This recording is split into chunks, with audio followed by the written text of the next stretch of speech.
Influence is such a powerful thing, and in this video I'm going to share with you 3 P's to effective influence. I love talking about influence, I love reading about influence, I love learning and teaching about influence, because to me, influence is about the ability to affect positive change. It's the ability to change yourself and change others in positive ways.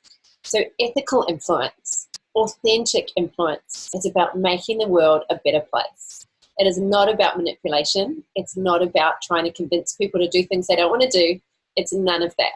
That is not what pure, true, authentic influence is. I want to read you something that I read in the foreword of Adam Houlihan's book, Influencer, and it's by Tim Wade, who's a global conference speaker. He says, "It seems to me that most codes of law, ethical principles, and spiritual texts all encourage, declare, or command the influence of self and others. Have you noticed that personal and societal development and progress are all governed by a process of influence? A great purpose of life is to influence yourself and others to motivate positive change." I love influencing people to influence other people, because if we can influence heart-centered people, people who care about people, people who want the best for other people, if we can lead people well and influence them to want to influence other people, the ripple effect is quite profound. It's quite amazing.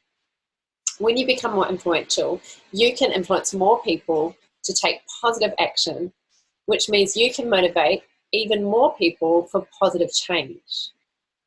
Have you noticed that everything you have, everything you believe, everything that you've experienced and lived in life, who you are, your life has all been shaped and influenced? We're always being influenced all the time by other people, by things, and we have all our life. So we can control our future by what we are allowing ourselves to be influenced by today. Who you are today is a product of what influenced you yesterday. We can always change what influences us and what influences other people to motivate them to positive change. So I want to give you 3 P's to effectively influencing people. Now that I've talked about what influence means to me, because some people get confused with influence. They think it's about being an influencer as in a social media influencer and just selling products or selling other people's branding. And sometimes people do view influence as a manipulation tactic, and that's not how I view influence. So if you want to ethically and authentically influence people, there are 3 great ways. There's many, many great ways, but I want to talk about 3 powerful ways that you can start really focusing on right now. The first thing is your positioning. Your positioning.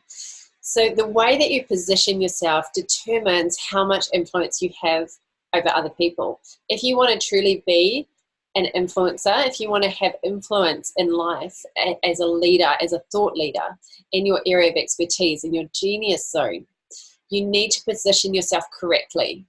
Now, there's different ways that we can position ourselves.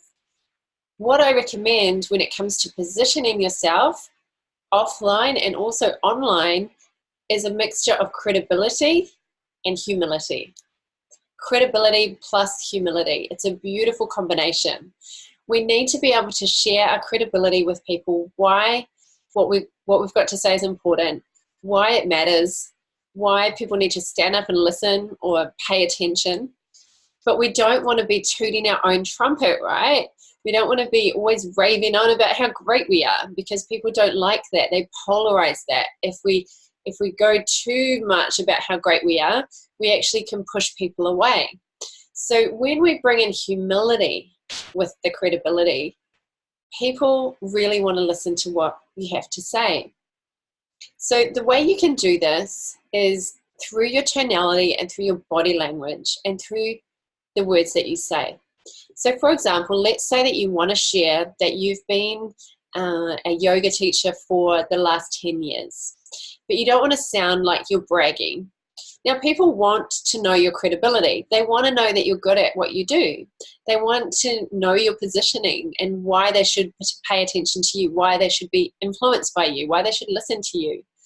The way you can do this is by using a low, humble tonality. So if you want to share, hey, I've been a yoga teacher for the last 10 years, you can use the tonality of, hey, I've been a yoga instructor for 10 years. Or you could say, I'm so blessed to have been a yoga instructor over the last 10 years. And throughout that time, I'm so grateful that I've learned from some of the best teachers in the world. This way, with the tonality, can you feel the difference between I've been a yoga instructor for 10 years and what that means is that I'm amazing and you should come to my classes because I'm so much better than other people, right? Straight away, it's like, ooh. So you don't want to have really high, exorbitant, energetic enthusiasm when you're talking about yourself because people tend to bring you down a peg in their mind, in the positioning that they have of you in their mind. So if you say it in a low, humble tone and you use your body language to express it in a humble way, you can also bring in the people that you are grateful that they've helped you. Because, you know, no one has succeeded on their own. No one is a great success without help from other friends, mentors, coaches, counselors, teachers, parents, whoever it is. We've all been influenced by people. We've all been helped by other people to get to the position that we have. So, for example, when I'm sharing that I've had a business over the last 16 years, I can say, you know, I'm so grateful to have been in business for myself for the last 16 years. And I'm so grateful for the teachers that have taught me how to have a successful business and how to, you know, not make the mistakes that they did so that they've been able to pass that on to me. And I'm so grateful to have learned from some of the best teachers in the world. And what that means for you is that I've been able to distill down what I've learned over the last 16 years and package it up into a step-by-step system. And what that really means for you is that you get the fastest, most accelerated version of that learning. So did you notice that my energy picked up as I started talking about them, as I started talking about you instead of me? So the rule is, and I learned this from Benjamin J. Harvey, and I want to give kudos to you, Ben. Thank you for teaching me this. The rule is, when you're talking about yourself, you use low tonality, low energy, and you even drop the volume and the pitch a little bit. When you're talking about them and what's in it for them, you get more excited and you add more energy to what you're saying. And if you're doing this on stage, if you're doing it on video as well, you can actually use some of your body language to get more excited and more vibrant and expressive when you're talking about what's in it for them, what that means for them, the listener, the audience, your followers, whoever it is that is listening to you or watching you. So there's credibility and humility. The next thing is to remember with your positioning is that it's kind of like you have a bank account. I like to think of this analogy where you've got a bank account, it's a metaphor, and you're always making either deposits or withdrawals into the people who you're wanting to influence. So if you turn up late to an appointment, you've just made a deposit from that bank account. It's like an emotional, influential bank account, right? So it's a bank of influence. And people emotionally are just adding, subtracting, depending on whether you're making deposits or whether you're making withdrawals. Some of this happens at an unconscious level or subconscious level, and we don't realize that we're actually having this effect on other people. So, for example, you rock up to your appointment late, deposit. You ask them how their day was and you help them get really comfortable. I just said deposit. Turn up late to the appointment, withdraw, right? You've withdrawn from the ability to influence them. You've lowered your positioning in their mind. You make them feel really comfortable by setting the space, getting them a cup of tea if they need one, really connecting, building rapport. That is a deposit into their influence bank account. Then you start talking about yourself, but you don't use this humility approach. You just rave on and on and on about yourself with high energy and how amazing you are. That is a withdrawal. Then you start talking about how much you can help them, and you talk about how you can help them solve their problems, and you listen to them. Okay, that is now a deposit. So you can see how we're always lowering or increasing the positioning that we have in people's minds, depending on how much we're giving them, how much we're serving, how much we're helping, and how much we're just taking for ourselves. So it's this kind of giving, receiving flow, and we want to make sure that we're putting in lots and lots of deposits before we make a withdrawal. So that's your positioning. Make sure that you are giving lots of deposits. That's why we don't just walk up to people and invite them to our paid programs. You know, we get to know people first. We make deposits before we do a withdrawal. So we give value, we give content, we teach, we use education-based marketing before we ask for the sale, so that people can get to know us, like us, and trust us. Because those are really the three key ingredients to influence, is being known, being liked, and being trusted. Those are really, you cannot have effective influence without those three things. So to get your positioning where you're known, liked, and trusted, you need to make sure that you're giving lots of deposits. The last thing I want to say about positioning is that you've got to remember to prize yourself. It's called prizing. You are the prize. You're the prize. So I want you to think of it like a cat and a dog. Now, unless you've got a really crazy cat, which some of you might, I don't know, but most cats, when you get home, they don't run up to the door and jump on you all excitedly like a dog does. They usually just sit and wait and just kind of purr and lick themselves and just be pretty. Or they might kind of, if they're hungry, you know, wander around your legs. But typically, they're not overexcited like a Labrador, you know, is. So I want you to think of that scenario about cats and dogs, and the difference between a cat, who knows that they're the prize. They, you know, they love to be patted and admired and adored, whereas a dog is all about, please love me, please take me for a walk, you know, all over you, jumping, licking, all of that kind of thing. So I know there's exceptions to the rule. There's dogs that aren't like that, and there's cats that aren't like that. But in general, stereotypical cats and dogs, I want you to be the cat. Be the cat, because no one can buy you anywhere. People can get other coaches, other service providers, but they can only get you from you. So you're the prize. You know, you've got to value yourself and position yourself as a person of value in order to influence people.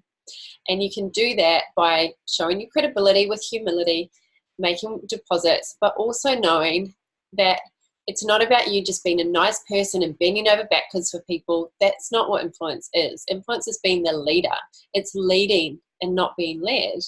It's being willing to stand up and have a voice and have an opinion, and prizing yourself, you know, not undervaluing yourself, not undercharging, not, you know, giving all these discounts because you're desperate to get sales, for example. You've got to prize yourself. You know, if people say, hey, no, I don't want what you've got, it's like, fine, move on. You know, you're not trying to manipulate or twist people's arms or convince them that they need you. You want to prize yourself and say, I'm only working with people who are committed, who are willing to learn and change, who respect me, who respect and value my time. And that is about prizing yourself. So there's a lot there with positioning. That's the biggest one. And I do usually, when I'm doing full trainings on this and workshops, I break it into prizing as a separate one, but I've just put it in that positioning for now. Okay, number 2, and these last two are a little bit faster. So number 2 is presence.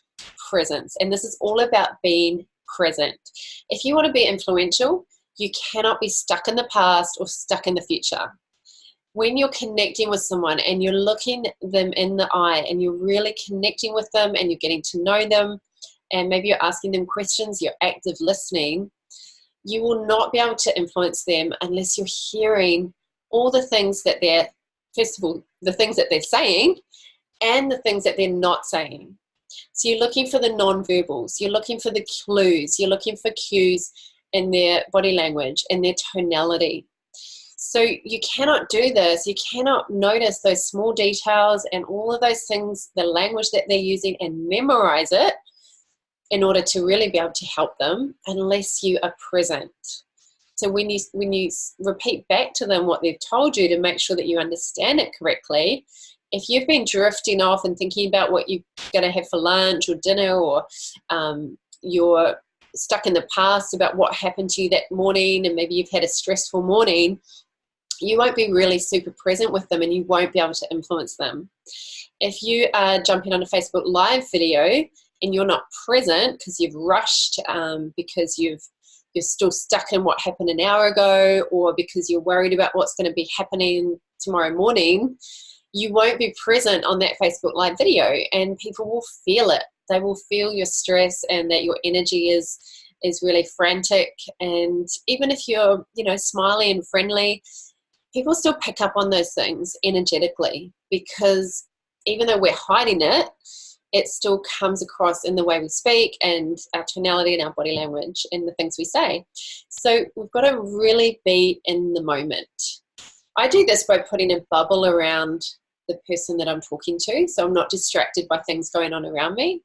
And also I do it, for example, like doing a video like this, I'm only thinking about how can I communicate this to the best of my ability right now. I'm not thinking about anything else. So when you are truly in the moment, you can be influential. So it does take practice, right? None of us get it perfect. We're always going back and forth along our timeline, into the past, into the future. And very few people live completely present. We're not meant to live completely present all the time. We're meant to be able to draw wisdom from our past and plan for the future. We are meant to be able to look at our whole life and our timeline as an observer. But we need to make sure that when we're with someone or when we're focused on a task, that we get in that zone and that flow and that we're super present. Number 3, the last one, and you know this one, passion. Passion. So you know how important passion is. Imagine trying to be influenced by someone who didn't have passion, someone that just had a monotone and just crossed their arms and didn't care and just wasn't passionate. You pick that up, and it's not someone that you want to kind of emulate or get excited about. There's different parts to passion. I like to think of the 3 E's of passion. Emotion. So there's some kind of emotion where that person's moving you emotionally. It's not just logics, facts, data, stats, like a boring university lecture. It's actually real life relevant topics that you're talking about and sharing with people and influencing people about.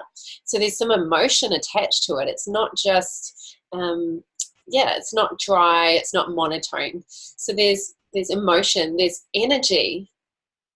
Passionate people have energy, and influential people have energy. And I'm not talking about that hype, fake, over the top kind of energy. I'm not talking about that. I'm talking about that charisma, that passion that comes through. People like Will Smith, Jim Carrey, Marianne Williamson, Oprah Winfrey. Who else? Tony Robbins. They have passion, and they're all different. Barack Obama, it's not people that are necessarily jumping up and down on the stage, although Tony Robbins does. That is not why he's passionate. He's passionate because he knows his subject so well, and people know him and trust him and like him that go to his events. So yes, you've got that hype energy, but you've also got the energy of someone that's more subdued, but they speak with power. They speak with charisma, and they've also got enthusiasm.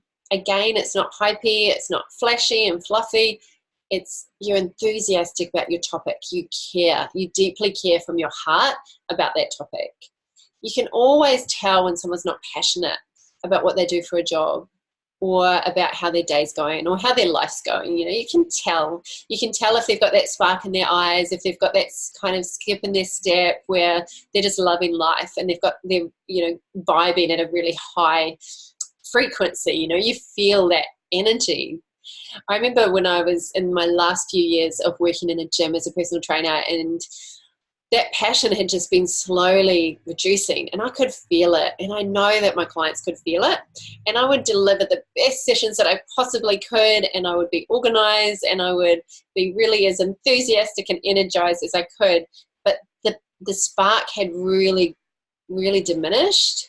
And looking back now, I can see that I really wanted to do coaching. I wanted to transition out of that personal training job, but I didn't know how, and I was still studying coaching and trying to, I guess, work on how I was going to make the transition. So there's a period there where I know that I lost my passion, and I could just feel it, and everything wasn't as shiny and wasn't as vibrant, just kind of dulled the experience. So if you're feeling like that about what you're doing, just ask yourself, how can I get that passion back? Because you're not going to be able to be an effective influencer, which you need to be if you're a business owner, if you've lost that passion. As a business owner, we need to be able to influence others, because that's what sales and marketing is all about. It's the ability to influence people to positive change, things that are going to improve the quality of their lives, things that are going to help them heal or transform or save them time or money or bring relief. You know, all those beautiful feelings that come when you really help people to change. So those are the 3 P's that I want to share with you on this video. The first one is your positioning, the second one is presence, and the third one is passion. I hope that that's helped. I've really enjoyed spending this time with you. I'm Kat Miller from Amplify Your Influence. I look forward to seeing you again soon. Bye.